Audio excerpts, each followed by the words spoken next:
Voltando, a internet travou. Voltando.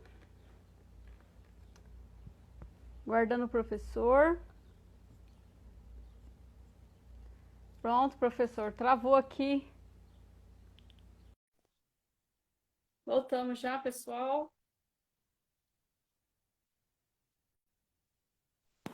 Olá? Desculpa. Olá! O que deu aí? Deu um pau, deu um problema também? Travou a internet. Do senhor também tá travada aí, professor. Eu Mas tive agora que tá bom? reiniciar o... Não, ainda não apareceu a imagem do senhor ainda. Ah, pera um pouquinho então. Tá buscando ainda. Pera aí. Vamos ver se agora voltou. Ele tá buscando. A internet, esse horário fica ruim, porque tem várias lives no Instagram e ele fica instável nesse momento.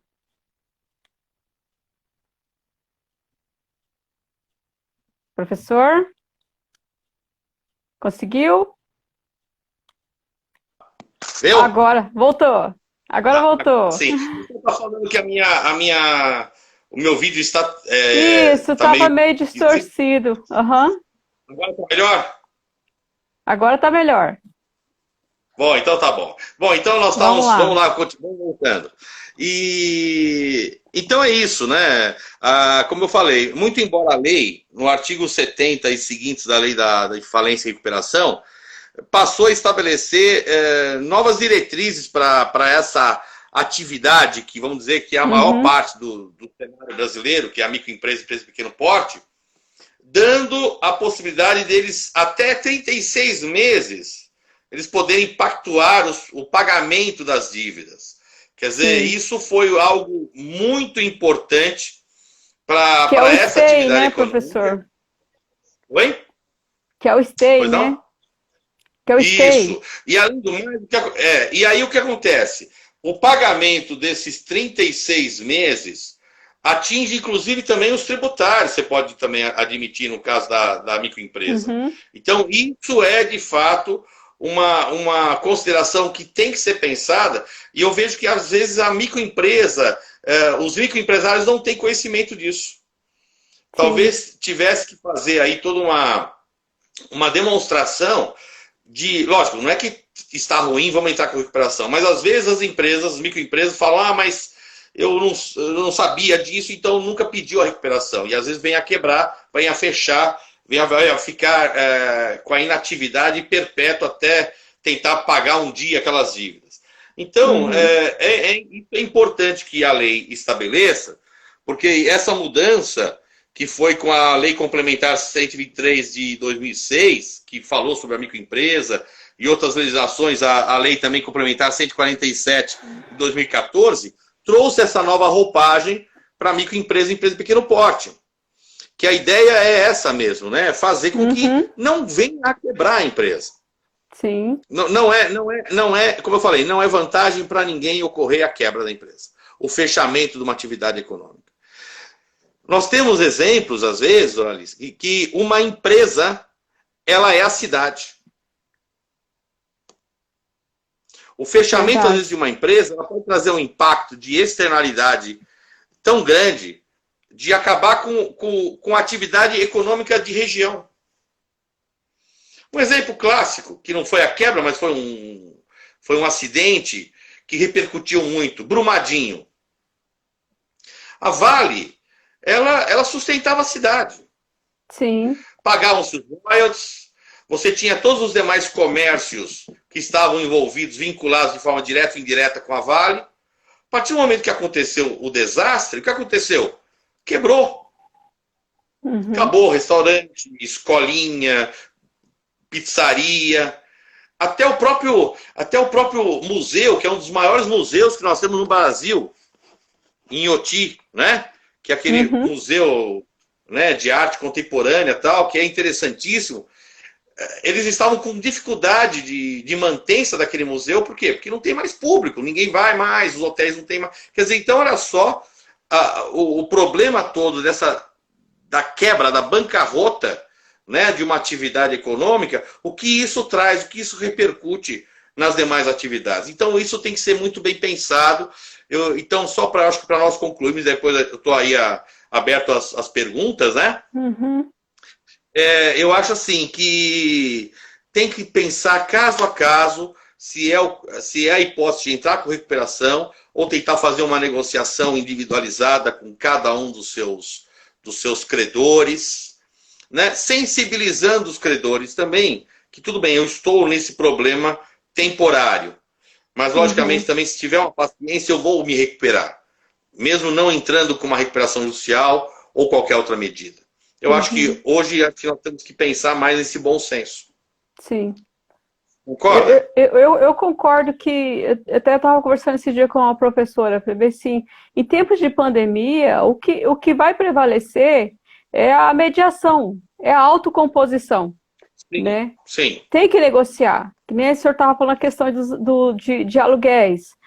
Tem que negociar, nem que ali o proprietário dá uma reduzida no aluguel durante esse período, porque vai passar esse período de pandemia, né? Eu acho que é uma questão de chegar a um consenso. O que não pode existir é a má fé, de qualquer uma das partes. Sim. Não é? Tem a pandemia, agora não vou pagar mais nada. Também não é assim. Não é né? assim. Tem que ter e tem gente se valendo da pandemia para poder dar o calote. Tem gente que... Eu estava conversando com uma pessoa que administra vários condomínios de imóveis. Quando já iniciou a pandemia, em março, ninguém mais pagou condomínio. Sim. Quer dizer, não é bem assim também, né? Verdade. Então, teve gente que deixou, bem quando decretou o estado de calamidade, já deixou de pagar aluguel.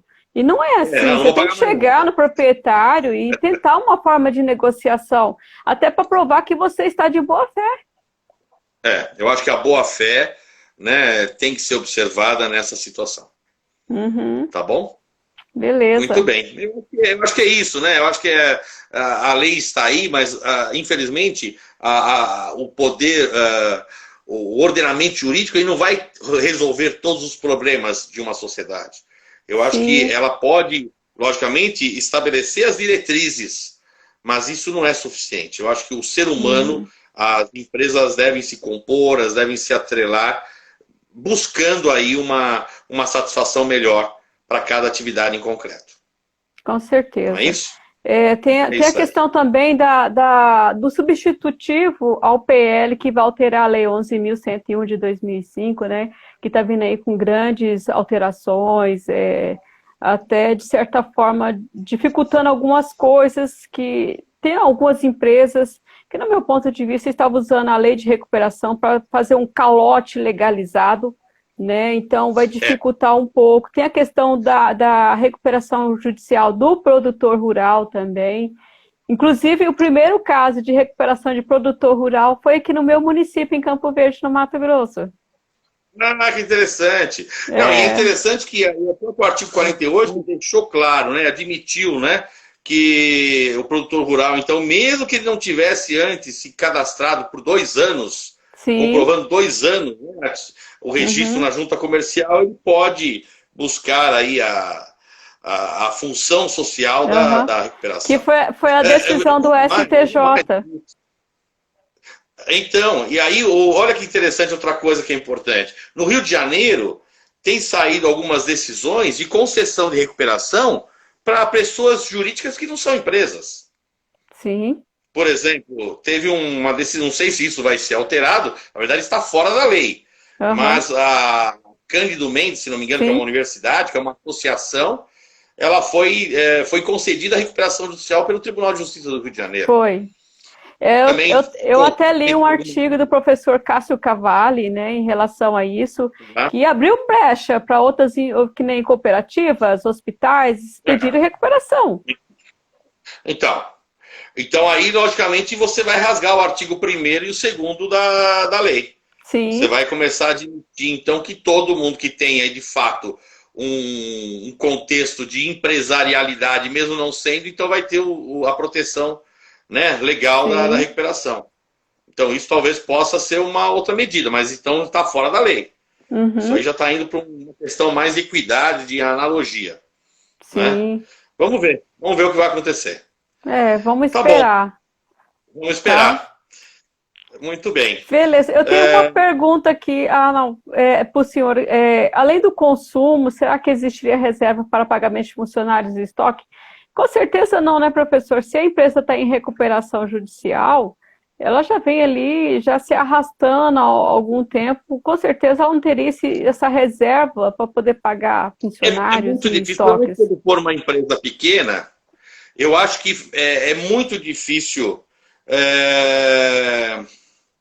que você tenha uma reserva assim. Geralmente, se você já está passando uma crise econômica no nosso país, sim. As empresas elas não estão assim numa situação de que você tenha de fato uma reserva que você possa ficar mês e mês a fio aí sem qualquer atividade. Eu vejo que isso é uma situação muito delicada. E principalmente as microempresas, eu vejo que isso não dá para você garantir, né, que você vai ter uma solução nesse sentido. Eu acho que é mais difícil você ter hoje um capital de giro, assim, com uma guarda, podemos dizer, né? Que eu não acredito que isso vai trazer uma segurança, não. Eu acho que vai ser mais difícil para as empresas, com certeza, né? Tem mais uma outra pergunta aqui para o senhor, que é possível a empresa de qualquer porte, desde que saudável, a recuperação? Qual a sua opinião? Desculpa, pode repetir? É possível possível a empresa de qualquer porte, desde que saudável? Provavelmente deve ser quanto ao pedido de recuperação. Qual a sua opinião? Se ela é saudável... Veja bem, a empresa, para se pedir uma recuperação judicial, é aquela que de fato tem ainda condições de recuperar. Sim. Agora, não que ela... Então, veja bem, eu vou ter que demonstrar por toda uma perícia, por toda uma contabilidade, que eu estou com dificuldade de pagamento. Agora, se eu sou saudável, obviamente eu vejo que isso não vai ser admitido. Veja bem, isso aí é interessante. Quando nós tínhamos a concordata no Brasil, ela admitia que parava, então, inclusive não contava juros a partir do momento que tinha a concordata. Eu lembro que na década de 80 para 90, até a Coca-Cola pediu concordata. Quer dizer, começou então todo mundo a pedir concordata. Falou, eu não vou pedir concordata, eu vou pedir concordata, eu não vou pagar juros. Aí a legislação, a jurisprudência, na época o Supremo Tribunal Federal, ele falou assim, bom, pera um pouquinho. Se todo mundo começar a pedir dessa forma, não justifica mais ter a concordata. Porque a concordata era para você, de fato, trazer um benefício para aquele que precisava, de fato. Agora, se todo mundo é saudável, não, eu vou pedir a recuperação, já que eu vou conseguir ter um lastro maior, ele sai da ética, da ótica da recuperação judicial. Então, a princípio, uma pessoa jurídica que esteja totalmente em ordem não teria o porquê ter a aprovação, nem vai ser aprovada a recuperação. Mas, por outro lado, para você pedir recuperação, você tem condições, você tem que ter algum plano para que você possa, de fato, voltar à tona, manter-se no mercado. Então, você tem que ter esse limite. Eu estou muito bem ou estou muito mal? Se eu estou muito mal, eu vou falir. Se eu estou muito bem, eu não preciso pedir recuperação. Então, eu tenho que estar nesse meio. Senão, também traria aí uma questão até de engodo, né? Sim. Ele está falando aqui o seguinte, e se tratando de recuperação de empresa, uma boa alternativa é a abertura de capital por criptoassets. É possível a empresa de qualquer porte, desde que saudável? Qual que é a sua opinião? Essa foi a pergunta que ele fez. Ele está me questionando novamente aqui embaixo, que eu não li a pergunta correta. Mas ficou meio vaga a pergunta dele, né? Criptoasset e criptomoeda. Eu vejo que acho que, pelo menos, eu não estou vendo. Não, aí veja bem, abrir o mercado com criptomoeda ou criptoassets, não, logicamente o artigo 50 ele traz uma enumeração, ele é enunciativo, aquele rol para você apresentar. Mas eu vejo que não é qualquer empresa que pode atuar nessa atividade. Eu vejo que, não sei. Não sei se poderia ser admitido isso. Inclusive, essa questão da criptomoeda, ou a moeda criptografária, criptográfica, como chamam, né? Uhum. Ainda é muito discutível, não existe ainda uma segurança, né? De garantia.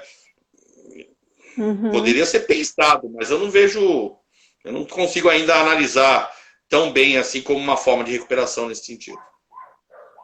Beleza. Bom, professor, esses eram os questionamentos que eu tinha para o senhor. Olha, eu espero que a gente tenha pelo menos criado algumas sementes aí, trazido alguma coisa né, que venha a refletir essa situação que nós temos, né, vivendo Sim. nesse período. Eu faço votos que melhore, que as empresas não venham a quebrar, mas eles Uhum. precisam de fato de uma reorganização. Vai ser muito difícil isso não acontecer. Pelo menos a É, recuperação judicial. eu tenho assistido muito as lives do Ibajude, né, nessa questão dessa reforma da Lei 11.101, com o deputado Hugo Legal, que está ali empenhado para poder trazer uma forma de resolver isso o mais rápido possível. O PL foi aprovado já na Câmara, agora a gente está na esperança que seja aprovado no Senado também, para poder dar essa suspensão legal para essas empresas, para poder ver se consegue, pelo menos, desafogar o judiciário, porque a Sim. tendência se aumentou 30% os pedidos de recuperações, e essas que já estavam em andamento, então vai afogar muito o judiciário. Então, Vai, é isso que nem nós sempre. estávamos falando, além dos hospitais, nós teremos também o judiciário em colapso. Vai estar mesmo, com certeza. É, Tá bom, eu agradeço muito aí poder ter participado aí dessa live com vocês. E eu sempre estou à disposição aqui em São Paulo para nós estarmos eu que trocando aí as agradeço a ideias. atenção do senhor. Eu conversei com a Carol hoje de manhã, tem mais 2 cursos previstos para o senhor fazer para a gente, que é um de Oh, recuperação vai ser sempre judicial um e prazer, nossa. falência, e um de Isso. holding. Nós estamos na expectativa dessa de holding, porque é muito interessante para nós, principalmente nós que moramos no estado de Mato Grosso, onde a maior parte dos agricultores estão fazendo holding familiar. Isso muito nos interessa, viu? Então, ótimo. Então nós vamos trabalhar bastante sobre isso. Então tá, estamos aí esperando o senhor, tá? Muito Muito obrigado, viu? Muito obrigada, obrigado. professor. Obrigada a todos. Obrigada ao grupo Atami, Carol, Wildo. Muito obrigada, tá? Tchau para Obrigado vocês. também ao Grupo Atami, foi sempre muito gentil. E espero que tenha aí satisfeito aí né, ao pessoal que estava Sim. aí nos assistindo, né? Eu sempre estou à disposição. Uhum. Tá Tá bom, bom? professor. Muito obrigada, tá? Tchau para o Até logo, senhor. obrigado. Tchau, tchau. Tchau. Tchau.